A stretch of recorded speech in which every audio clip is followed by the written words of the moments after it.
I hate my life. I just made some new friends at this stupid school, and now I have to move again because of my father's new stupid job. We're going to the other side of the country. I just wish we could stay in the town for more than a few months. But no. Every job just gets better and better, so we have to move. I've been doing some research on the new town we were moving into. I'll just say that there are some pretty messed up headlines for this place. Most of them about kids going insane, some murders here and there. Nothing shocks me anymore considering the places that I've been before. When we arrived, I got out of the U-Haul truck and looked up at the huge mansion-looking house. Really? Is a house this big necessary for your needed office space? I say in a sarcastic tone, looking at the dead grass surrounding this house. Jordan, watch your tone, my mother hisses at me. He's just going through his puberty years, my dad said, chuckling under his breath. Doesn't matter, he shouldn't be disrespectful, my mom says, and I walk into the house carrying my things. I look around the dark house and at the peeling wallpaper on the walls. There are still several pictures of the old family that lived here before they left. My parents walk into the house behind me holding some of their stuff, and I look at them questioningly. Do you know what happened to the family that was here?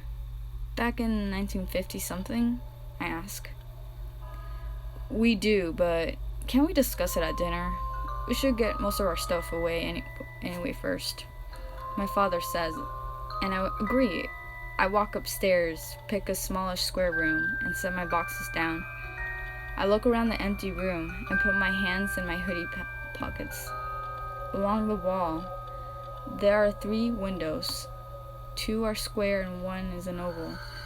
On the opposite wall, there are 2 wooden closet doors that look like they could turn to ash at the touch.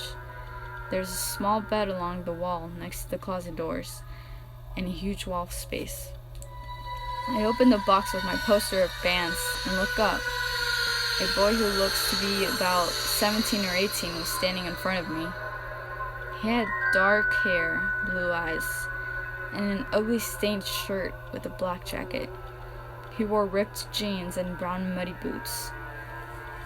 Oh, I didn't know someone was in here, I said cautiously, standing up. The boy just looked at me. He didn't say a word, and he didn't move a muscle. He just stared at me. You gonna talk, or? I said, inspecting him a little bit. He looked like a normal teen, except for his unnaturally thin body and pale skin, and the bottom half of his face was covered by a mask. Okay, well, I think it's time you left, I say as I bend down to pick up another box to sit it on the bed. When I stand up, I'm the only person in the room. Everything is normal, except for muddy boot prints where the boy was standing. That's odd. I look around the floor to see if he left anything else, but there were no other prints. I look over at the bed and see a bit of white sticking out from under the sheets. I walk over to the bed, pull out the paper, and turn it over to see a photo. A photo of a family. There was a mother, father, 2 sons, and a daughter. Almost immediately, I recognized one of the sons. It was the boy who was just in my room. I turned the photo over again, looking for a date. July 18th, 1952. I read aloud to myself, and I look around the room once more. That's impossible. I know what happened to this family. They were killed. I wanted to tell my parents this, but of course, it has to wait till dinner. I know that it was one of the children that murdered the family, but I just can't remember which one it was. Joseph, I think. That's all I can remember from my research about the family. I set the remaining boxes on my bed and unpack. I open the closet doors carefully and see that there's still some old clothes from the family. The top half of a mask, some jackets and button-down skirts, and some pairs of shoes and boots. I put my clothes on the hangers inside and put them away. I also put some stuff that has no place in my room on a shelf at the top of the closet. We decided to get a takeout from a nearby Japanese restaurant. As I scarfed down some of the teriyaki chicken and fried rice, my mother says something quite interesting. "Jordan, we know you'll hate us for this," she begins as I look up at her. "The family that was here before us, they were murdered." "Oh, I knew that already," I said, and go back to eating my chicken. "What?" "Excuse me, but I don't remember," my father starts, but remembers about my obsession with history. "You did your research, didn't you?" he says, looking down. "Of course. Can't move into a house without any kind of warning without doing research," I say, eating more chicken and rice. "Did you know that one of the sons were convinced that he was telekinetic?" I say with a bit of a chuckle. My parents can't help but laugh a bit too. After dinner, we went to our rooms to sleep. "The fuck?" I say quietly to myself, not wanting to wake up my parents. I slowly sit up and lean over to the doll. Its beady eyes seem to follow me. I pick it up, look at it, and throw it under my bed. When I go to sit up on the bed, the boy from earlier is right in front of me. His face is inches from mine. I yelp and jump back. After a minute, "Wait, what are you?" I ask in a whisper. "My name is Joseph," I hear a voice from behind me say.